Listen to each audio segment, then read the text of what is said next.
За сайн байцгаана уу та бүхэнд өнөөдрийн мэндийг хүргье. Өнөөдрийн дугаартаа ер нь юуны тухай ярих вэ гэхээр энэ сүүлийн үед хүмүүс энэ эрүүл байх гэж хичээж хит их туулширч бас өөрийгөө ядрааж хит ихэр өөрийгөө бас зовоож байгаа энэ талууд бас ажиглагдаж байна. Энэний талаар бас эмч хүний үүднээс тайлбарлаж бас тодорхой хэмжээний зөвлөгөө мэдээллийг та бүхэнд хүргэе гэж бодлоо. Энэ сэдвэрээ дараах 5 зүйлийн талаар та бүхэнд ярих гэж бодлоо.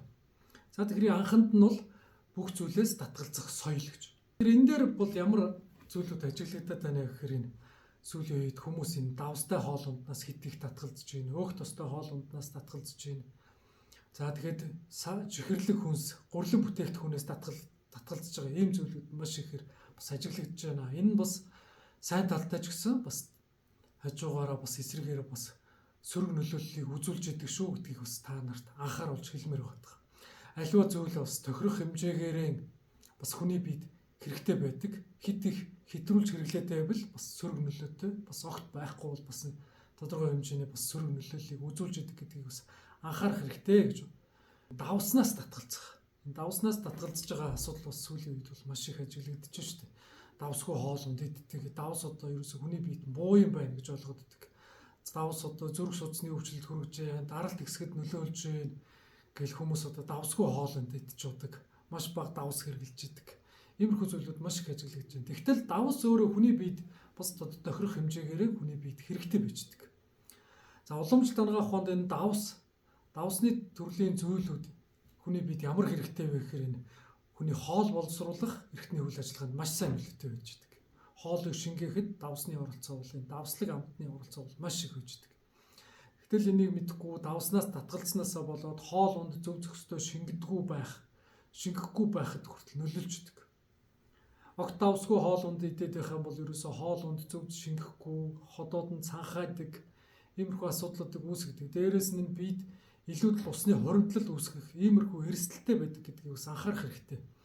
За тэгэхээр давс нь бас тодорхой хэмжээгээр бас нэг электролит гэдэг хүний биед усны зөв зөвхөстэй харьцааг тэнцвэржүүлж яадаг ийм зүйл шүү дээ. Энэ булчингийн үйл ажиллагаа давс гэдэг юм бол маш их оролцоотой байдаг шүү дээ. Булчин сулрахад хүртэл огт давсгүй хоолунд иддгээсээ болоод амархан ядардаг, биеийн амархан сулддаг, ядардаг, булчингийн үйл ажиллагаа алдагддаг. Иймэрхүү байдлууд бол ажиглагддаг шүү. Энийг бас анхаарах хэрэгтэй. За тэгэхээр тодорхой хэмжээгээр бол хүний бие давс бол хэрэгтэй юм байна гэдгийг мэдэх хэрэгтэй. За тэгээд дээрэс нь өөх тосноос маш их татгалзаж байна. Энэ хүмүүс энэ нойр улчирхай өвддөг, зүсийг өвддөг, зүрх судасны үйл ажиллагаанд бас муу нөлөөтэй. Дээрээс нь энэ тархины цусаар бол зүрхний шигдээс хүртэл нөлөөлж байна. Хэд их таргалж байна энэ өөх тосноос болоод гэл. Өөх тостой хоол ундыг ерөөсөө иддэггүй. Өөх тосыг ерөөсөө огт идэхгүй байх зүйлүүд бас их ажиглагдаж штеп. Эннээсээ болоод бас янз янзын бас сөрөг дагавруудыг үзүүлж байна. Хамгийн бас өөх тосны хамгийн их ашигтай зүйл нь гэхээр бүх энэ даавар гормоны үйл ажиллагаа чи ерөөсөө л энэ өөх тосны үйл ажиллагаан дээр явагдаж байгаа шүү дээ. Энийг бас мэдэх хэрэгтэй. Огт өөх тос иддгүүгээсээ болоод бие нь амархан ядардаг, сулддаг. Тэгээд дааврын зөв зөвхөстэй тэнцвэрт байдал алдагддаг, амархан ядардаг. Дээрээс нь бас эрт хөгшрөхөд хүртэл нөлөөлж байгаа гэдгийг бас анхааруулж хэлмээр байна. Уламжлалт дангаа хонд бас өөх тос огт идэхгүй байгаадах нь хийг үүсгэж идэг. Хийг үүсгээд хий их аривдаад ирэх юм бол амархан хөгшөрдөг, амархан ядардаг, сулддаг, дээрээс нь чихээр нь шуугдаг, толгой нь эргэдэг, нүдээр бүрлцдэг, нойргүй тэхэд хүртэл нөлөөлждөг. Надaalангуй эмэгтэй хүмүүс огт өөх тос идэхгүйгээсээ болоод эрт цэвэршилтэнд хүртэл нөлөөлж байгаа иймэрхүү зүйлүүд ажиглагддаг гэдгийг бас хэлмээр байна. Сүүлийн үед энэ сарын тэмдэг доктортой хугацаанд ирэхгүй байгаа. Тэгээд дээрээс нь сарын тэмдэг эрэхтэй хүртэл өвдөлтөй ирдэг, хямардаг. Тэгээд дээрээс нь сарын тэмдгийн үед ирж байгаа энэ цусны өнгө хүртэл хар автар өнгөтэй болж байгаа. Энэ чинь бас нөгөө цаанаас энэ өөх тосны хэрэглэнээс татгалзаад байгаа чинь бас болоод байна шүү гэдгийг бас анхааруулж хэлмээр байна. Тэгэхээр өөх тосны хэрэглээ хитрэх юм бол бас сөрөг нөлөөтэй, огт байхгүй бол бас сөрөг нөлөө үзүүлж яадаг гэдгийг бас анхаарах хэрэгтэй. Энэ цусны үйл ажиллагаанд хүртэл одоо энэ цусны чулуу үүсгэхэд хүртэл өөх тос огт идэхгүй байхасаа болоод цусны язмгийн чулуу гэдгийг бас үүсгэж идэг. Чулуу болгон ч цусны чулуу болгон дотроо бас хоёр янзын ангилж шүү дээ. Цусны язамгийн чулуу өөх тостой хоолны хит их хэрэглээтэй байснаас болоод цусны холестерины чулуу гэж. Огт идэхгүй байгаад их юм бол цусны язамгийн чулуу өсчдөг. Энийг бас анхаарах хэрэгтэй гэж хэлмээр байна. За тэгээд дээрэс нь нүүрс усны хэрэглээ байхгүй. Тэгээд дээрэс нь гурилан бүтээгдэхүүн, тэгээд дээрэс нь сахараас чихэрлэг хүнснээс татгалзах гэж. Хидэх хэрэглээнээс болоод таргалсан зүрх судасны өвчлөл үүсгэж байгаа. Тэгээд чихрийн шүжиг үүсгэж байгаа. Иймэрхүү өвчлүүд бас маш их ажиглагдаж байна л да. Яг гоо давмгай байгаа нь эднэр байгаа болохоор бас хүмүүсийг бас гурилын хэрэгцээнээс бол хэрэглээнээс татгалзаач гэж бас уриалж байгаа. За чихэрлэг хүнснээс татгалзаач гэдгийг бас уриалж хэлж байгаа. Тэгтэл цаана бас эднэрт ч бас сайн талтай юм байдаг шүү гэдгийг бас анхаарах хэрэгтэй. Огт гурил идэхгүй байгаад байх чи бас нэг талаараа бас сайн ч гэсэн нөгөө талаараа бас энэ гуриллан бүтээгдэхүүн чихэрлэг хүнс гэдэг чинь хүний бид нүүрс усны хэрэглээ. Нүүрс ус хүний бид юугаараа сайн бэ гэхээр эдгээр чинь энергийн их өсвөр шүү дээ. Бүтэн өдөржин биеийн хүчний ажил хийж байгаа, хөдөлж байгаа энэ болгон чинь нүүрс ус энергийг бие махбод зарцуулж идэг. Энийг юунаасаа нөхөө гэхээр энэ гурилан бүтээгдэхүүн чихэрлэг хүнсч гэдэг юм иймэрхүү зүйлүүдээс бас нөхчөдөг. Тэгэхээр яг энэ зарим талаараа энэ гурилан бүтээгдэхүүнээс татгалзаад оронд нь бас сайн нүүрс усыг идж байгаа иймэрхүү бас зүйлүүд бас байна. За зарим талаараа энэ хүмүүс бас нөгөө гурилнаас өөр хоол унд бас олдохгүй байгаа бас хүмүүс бас байна шүү дээ. Тэгтэл эднэрт ч одоо өөр гурил идэхгүй байгаа ч гэж зүйлүүд идэг эднэр гэдэг яаж орлуулах юм бэ те. Энэ болгоныг бас хүмүүс бас зохицуулж бас өөрийнхөө эрүүл мэндэд анхаарч хэрэглэх хэрэгтэй гэдгийг бас анхааруулмаар байна. Аливаа зүйл чинь тохирох хэмжээгээр хүний бид хэрэгтэй. Хэтрүүлээд байх юм бол сөрөг нөлөөтэй, огт идэхгүй байгаад байх юм бол бас нэг сөрөг нөлөөтэй. Яг уламжлалт ангаа ухаанд энэ амтлаг амттай зүйлс биеийг төлжүүлж яадаг, оюун ухааныг тэтгэж яадаг.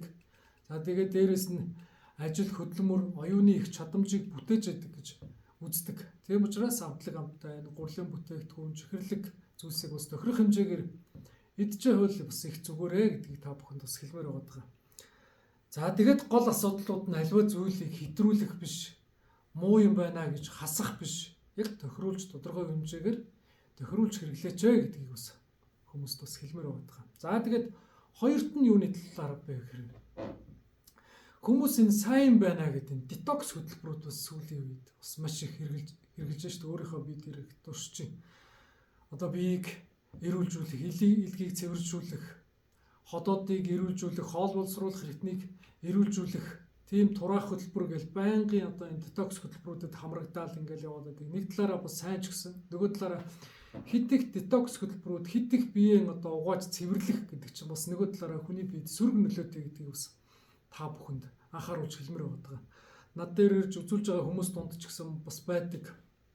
Дараалал одоо энэ 2-3 сарын хугацаанд ойрхон детокс хөтөлбөрүүд барьсаар байгаа л нүүрээр нь одоо сэвгддэг. Дээрээс нь нойргуудсан, зүрхээр нь хатгуулж өвддөг. Үе одоо зүрхээр дэлсдэг, дотор нь муухай оригддог, хоол нь ерөөсөө шингэхэ байцсан иймэрхүү эмэгтэйчүүд бас сүүлийн үед их үзүүлж байна. Энд чинь юунаасаа болоод байна вэ гэхээр хит их детокс хөтөлбөрүүд барьж, хит их шимгүү хоол унд идэж уудаг, олон сараар, олон хоногоор шимгүү, шим тэжээлгүй хоол хүнс идснээсээ болоод ийм асуудлуудыг бас үүсгэж байна шүү. Энд чинь бас нэг талаараа бас сайн ч гэсэн хэтрүүлээд байх юм бол бас сөрөг нөлөөтэй байна гэдгийг бас та нарт бас анхааруулж хэлмээр байгаа. Тэгээд байнгын одоо энэ ходоод гидсэндээ цочрол өгөөл детокс хөтөлбөрүүд барьж барьчаал гинт одоо нэг урдны хоол ундаа иддэг. Эднэрээс ч юм болоод бас нөгөө хоорондоо харьцаж байгаа иймэрхүү асуудлуудыг бас үүсгэж байна шүү гэдгийг бас та нарт хэлмээр байгаа. Хүний бие чинь одоо ямар угаалгын машин биш үү те? Ямар байнгын одоо цэвэрлжүүлж явах тийм төхөөрөмж биш. Хүний бие чинь өөрөө өөрийгөө бас нэг тодорхой хэмжээнд цэвэрлэж ингэж идэг тийм бие махбод шүү дээ. Энийг бас бодолцож үзэх хэрэгтэй. За яг одоо тэр илэг нь одоо асуудалтай болсон юм байна, өвчин эмгэг үүссэн юм байна ч гэдэг юм уу. Иймэрхүү байдал үүссэн байх юм бол тодорхой хэмжээнд бас детокс хөтөлбөрүүдээ бас барьдаг юм байгаа үз. Тэгтэл хэтрүүлэл одоо тийм өвчнөөс, ийм өвчнөөс тэгж урьдчилан сэргийлэе гэл одоо янз янзын детокс хөтөлбөрүүд, янз янзын өөртөө тохирохгүй юмнууд онлайнаар одоо зөвлөгөө аваад детокс хөтөлбөрүүд хийгээд байна. Энд чинь бас буруу байж болцгүй гэдгийг та нарт бас анхааруулж хэлмээр байгаа. За хоёрт нь юм байна. За тэгэхээр гуравт нь сайн гэл бас энэ фэйсбүүкээр онлайнаар сошиаллоор бас зөвлөд байгаа. Энэ болгонд хүн бас хит их тууширч бие махбод дээрээ хэрэгжүүлэх гэж оролдоод байна. Эднийг бас анхаараач гэж бас хэлмээр байдаг. Зарим хүнд бас энэ мацаг барих ч гэдэг юм уу, одоо ус сайн уугаач, эсвэл туулгах хийлгээч гэдэг ч юм уу. Иймэрхүү янз янзын хөтөлбөрүүд бие биенээсээ бас хамт хэмжиж одоо сонсоод юм уу, эсвэл одоо интернетээр сонсоод тэрнийг шууд хэрэгжүүлээ. Энэ л надад тохирох юм байна гэж шууд тэрнийг даган дуурайгаал хийх гээд үзээд идэг. Энд чинь бас эрсдлүүдийг үүсгэж шүү гэж бас хэлмээр байдаг. Нэг онлайн хөтөлбөрт одоо ингээл хамрагдаал нэг юм руу дахиад орчдөг. Хажууд нь байгаа нэг найзд нь юм уу, эсвэл ойр дотныхонд хин нэгэнд одоо таараа тохирчдөг. Тэгтэл тэрний бие махбодтой таны бие махбод бас адилхан биш шүү дээ. Хүн болгоны бие махбодын онцлог бас ондоо. Уламжлалт анагаахын нөгөө хий мөн чанар, шарын мөн чанар, бадганы мөн чанар гэж ярьдаг. Зарим хүмүүст бас хоолны шингээх чадвар сайн байна, зарим нь муу байж идэг. Зарим нь зүрхээр хатгуулдаг, зарим нь нойргуутдаг. Иймэрхүү олон янзын шалтгаануудтай, олон янзын цаанаа зөөртэй хүмүүс байж идэг. Гэтэл хүн болгонд адилхан сайн юм гэл нэг юмыг туршуулж үзэх гээд идэг. Энийг бас өөртөө миний бие махбодод таарах юм уу, тохирох юм уу? Надад тохирохгүй асуудал үүсэх үедээ гэдэг бас энэ юмнуудыг бас бодолцож үзээч гэж бас онлайнаар одоо зөвлөсөн юм болгонд одоо туйлширч, хошуурч тэрнийг даган дуурайдаг одоо бас болох хэрэгтэй. Өөрийнхөө бие махбодод бас тохируулахыг хичээх хэрэгтэй гэж бас анхааруулж хэлмээр байгаа. За гуравт нь бол юм байна. Илэрлийн хоолны туйлшрал гэдэг. Яг нь сүүлийн үед хүмүүс одоо өвлийн үйлрэл одоо махан хоол хүнсээ төлөх үедээ зуны үйлрэлд цагаан эдээг хөнгөн хялбар шингэдэг ногоогоо одоо цагаан эдээгээ төлөх үедээ ч гэдэг энэнийг бол ярьдаг л да. Тэгтэл зарим хүмүүст одоо энэ өвл хоньны махан эдээ, хавар тиймний махан эдээ, хүрийн махан эдээ, намар одоо тиймний махан гэдэг юм ингээл тууширж байгаа хүмүүс бол айгүй их байгаад байна шүү дээ. Өвлийн үйлрэл тийм юмны мах одоо тийм юм одоо огтдож болохгүй, тийм юм одоо тэгж тийм үйлрэлд одоо идэж болохгүй гэл ингээл туушраад байгаа хүмүүс бол маш их байна. Гэтэл хүмүүст одоо тэр болгоно нь одоо хоол унданд нь бас олддоггүй, тийм тэр болгоно нь бас нэг бас үйлрэлтэн зохицуулж идэж чадахгүй байгаа хүмүүс бас зөндөө байна шүү дээ, тэ. Энэ болгоноос бас нэг хит их туушраад байх бас нэг зохимжгүй юм а гэдгийг бас шар мохот давмгаалцсан одоо ходоод гидсний өвчлөлтөөч гэдэг юм уу. Тиймэрхүү хүмүүс одоо нөгөө өөртөө таасан л хоол ундаа л идэн шүү дээ. Бие махбод зарим хүмүүсийн бие махбодыг одоо төлжүүлэх хэрэгтэй байж байгаа. Зарим хүмүүсийн ходоодны галын элч шиг хит их харивдсан, хит их галын элч нь одоо бадарсан юу ч идсэн одоо амархан шингээж идэг ийм хүмүүс байж байгаа. Зарим хүмүүсийн хувьд бол хоол унд нь тэр болгон амархан шингэдэггүй иймэрхүү нөхцлүүд бол байна. Гэтэл өвлийн үйлрэлд одоо тийм юм идэх хэвээр, ийм юм ингэх хэвээр, ингэхгүй бол ингэж сэрүүддэг, тэгэхгүй бол тийм өвчлөл хүргэдэг гэж туушраад байдаг. Энийг одоо болох хэрэгтэй. Аливаа юмыг бас тохируулж хэрэглээд улирлын мөн чанар гэдэг юмыг бас бодолцохын хажуугаар бас өөрийнхөө бие махбодынхоо онцлог тааруулаад бас их тохируулж хэрэглэх хэрэгтэй. Ер нь тууширж байхаас аливаа юмыг хоол ундны тохирох хэмжээг нь бариулал их зүгээр. Амархан ходоодонд ороод бас амархан шингэждэг байдлаар л тохирох хэмжээгээр багаар идчихвэл их зүгээрээ гэдгийг бас хэлмээр байгаа. Улгамжлалт анагаахын тулд тэгж хэлсэн байдаг шүү дээ. Нэг дор одоо хит их хоолунд идж ухаас илүү бага хэмжээтэй амархан шингэдэг бага хэмжээтэй ойр ойрхон идчихвэл их зүгээр. Хоолунд идэж уулаа, дороо шингэлээ. За тэгээ өлсөх мэдрэмж авлаа. Тэгээд хоол идэж явах. Иймэрхүү байдлаар 2-3 цагийн зайтай. Ер нь л 3 цагийн зайтай баг багаар идчихвэл их зүгээр. Илэрлийн мөн чанарч гэдэг юм уу? Аливаа нэгэн зөвлөгөөг дагаж хит их тууширч юмыг баримталж явах бас их хэцүү. Тэгээ өөрийнхөө бие махбодод бас бие махбодынхоо онцлог тааруулаад өөрийнхөө бас юу хүсэж байна тэрэндээ бас уялдуулаад тохирох хэмжээгээр өөрийнхөө ходоодны хоол боловсруулах чадварт уялдуулж ингэж идэж ууж байвал бас их сурталчилгаа мэдээлэлд хит их автаад байна гэж. Фэйсбүүкээр л дүүрэн одоо ингээл тийм юмд ийм юм сайн, тийм юмд ийм юм сайн.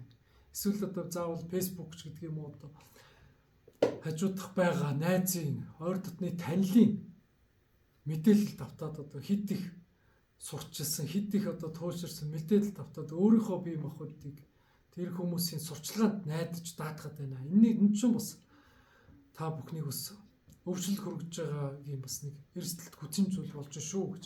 Илмээ янз юм хэлж шүү дээ. Одоо нуруу нүддэг хүмүүс ч үүдг юм уу? Эсвэл ходоод нүддэг, эсвэл нэг нойр учрахаа нүддэг, эсвэл цөс нүддэг иймэрхүү хүмүүст одоо тим юмны мах сайн, ийм юмны тим юм сайн гэл.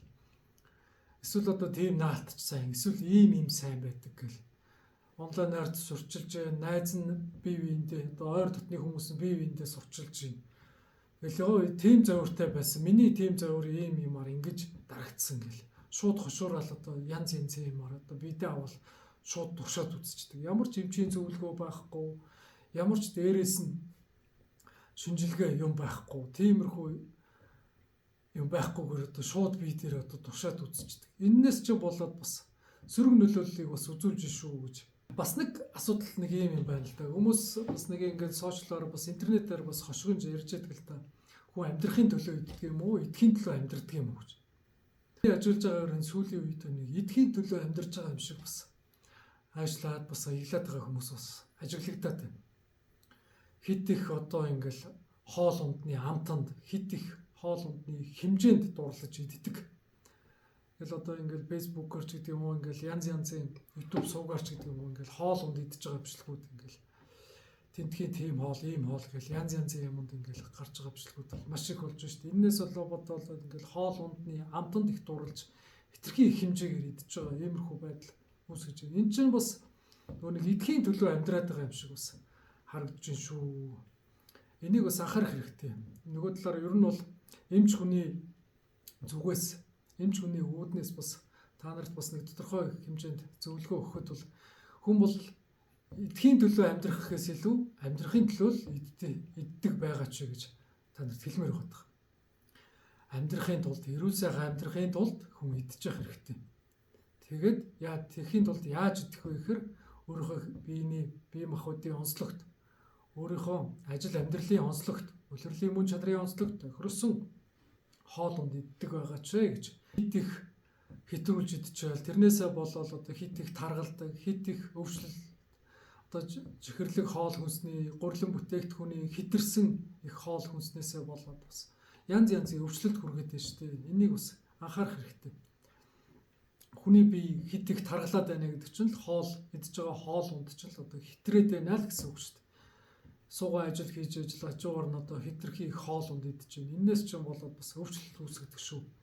Энийг бас анхаарах хэрэгтэй. Тэгэхээр эмчийн үүднээс та бүхэнд хэлэхэд бол амьдрахын тулд, эрүүл сайхан амьдрахын тулд иддэг байгаа ч л гэж хэлмээр байна. За тэгээд анхаарал тавьсан та бүхэндээ баярлалаа.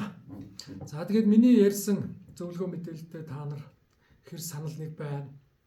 Миний зөвлөгөө мэдээллийн талаар бас асууж тодруулах зүйл байвал коммент хэсэгт та бүхэн бичээд асуух асуултаа бичээрэй. Дараагийн дугаарт бас асуусан асуултанд бас тодорхой хэмжээгээр тайлбарлаж хариулж ярихыг бас хичээе.